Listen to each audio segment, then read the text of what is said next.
If you're like most people who have left the corporate world and are trying to establish a sustainable six-figure coaching practice, you will hit a point where more than anything you want to quit. And I'm begging you, don't. Now, why do I say that? I had many of these moments. Now, the way that my escape, if you will, from the corporate world worked is that I made some consciously stupid decisions. So I decided I was not going to interview for corporate jobs, even though I got a few offers for those interviews. I decided I was going to move across the country to a small town where there were no corporate jobs.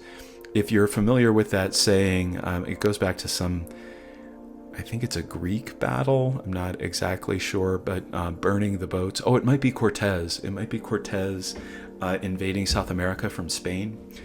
So check my history. But the idea was that he landed, the ships open up, the soldiers come pouring off, and he immediately orders his number 2 to burn the boats so that no retreat is possible. And effectively, that's what I did for myself to increase my own level of commitment. And that is the theme of this video. You will succeed as a coach if you 100% commit to being a coach.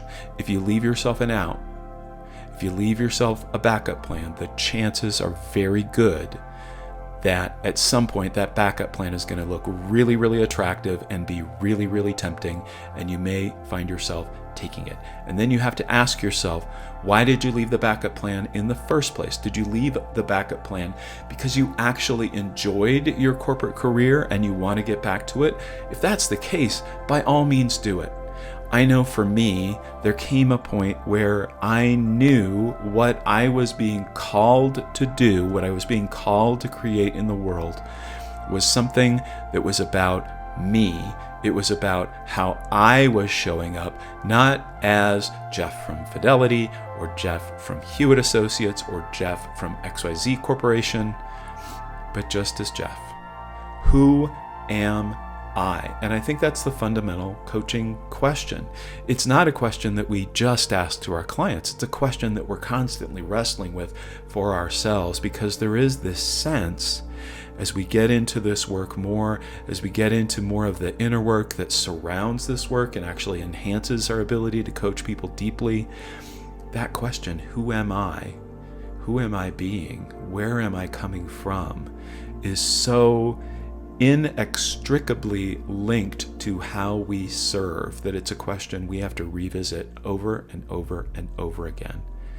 And if who you are is someone who is called to serve in this way, who is someone who is about showing people greater possibilities for themselves, greater alignment with their own sense of purpose and mission, a greater sense of being in the world, and escaping the corporate world and the org chart box that we all have lived in at some point.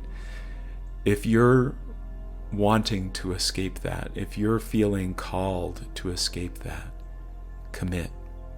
Keep going. There are going to be moments of temptation. Keep going. How do you avoid that temptation? One way that I have found incredibly helpful is to surround myself with people who are doing the same thing. I would spontaneously do this at different points as a coach. I would hire a coach, I would get in a group, I would create a peer group, I'd create an accountability group. I've done a little bit of all those things in the program that I'm creating, the Group Apprentice program that I am creating for people who are escaping or have escaped the corporate world and are in the process of creating a sustainable six-figure coaching practice so that they never have to go back to their corporate jobs.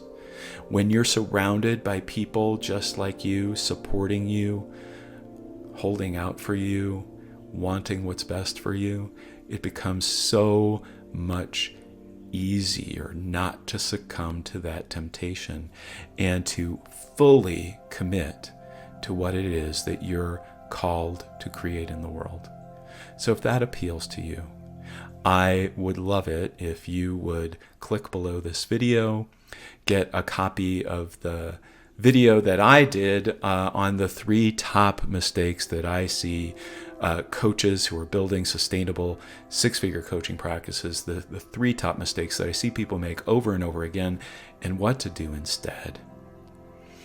And if that calls you to take a look a little bit deeper, we can take 30 minutes together, you and I. There'll be a link to my calendar in that video.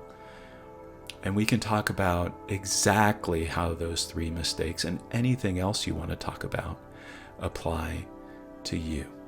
So if you're called to this work, much as I felt called to this work in 2016 when my corporate job was eliminated, reach out, connect, become part of a community that is looking in the same direction, that is creating the same type of thing. Take care.